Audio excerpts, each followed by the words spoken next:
नवरात्रि के दूसरे दिन देर रात रायपुर सांसद और बीजेपी के वरिष्ठ नेता ब्रजमोहन अग्रवाल सपरिवार धर्मनगरी डोंगरगढ़ पहुंचे, जहां उनका बीजेपी के कार्यकर्ताओं ने भव्य स्वागत किया। वहीं ब्रजमोहन अग्रवाल मां बमलेश्वरी मंदिर पहुंचे और माता की विधि विधान से पूजा अर्चना कर प्रदेश की खुशहाली की कामना की।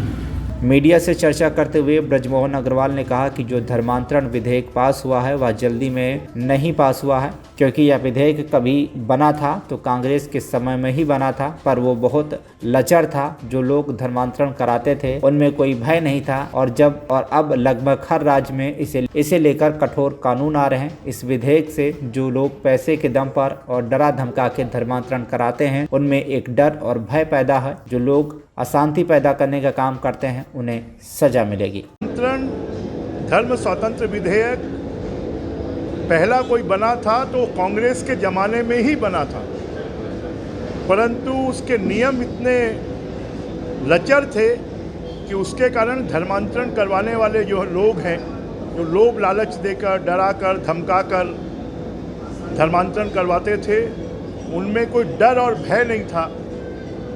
और इसलिए पूरे देश में लगभग सभी राज्यों में इस प्रकार का विधेयक कानून लाया जा रहा है। छत्तीसगढ़ में भी ये कानून लाया गया है। इसके लिए मैं राज्य शासन को भी बधाई देता हूँ। और इसके माध्यम से अभी आप देखेंगे कि बस्तर में कितने सामाजिक विवाद पैदा हो रहे हैं कि कहीं पर मृत व्यक्तियों की लाशों को दफनाने में, उनको जलाने में, शमशान घाट का झगड़ा, गांव से बाहर करने का झगड़ा चल रहा है। तो ये विधेयक आने के बाद ये विवाद समाप्त होंगे और शांति स्थापित होगी। और जो लोग पैसे के दम पर, लोभ लालच के दम पर धर्मांतरण कराते हैं उनमें एक डर और भय पैदा होगा, और जो लोग अशांति पैदा करने की कोशिश करते हैं उनको सज़ा मिलेगी। मैं इसके लिए छत्तीसगढ़ सरकार को बहुत बहुत बधाई देता हूँ।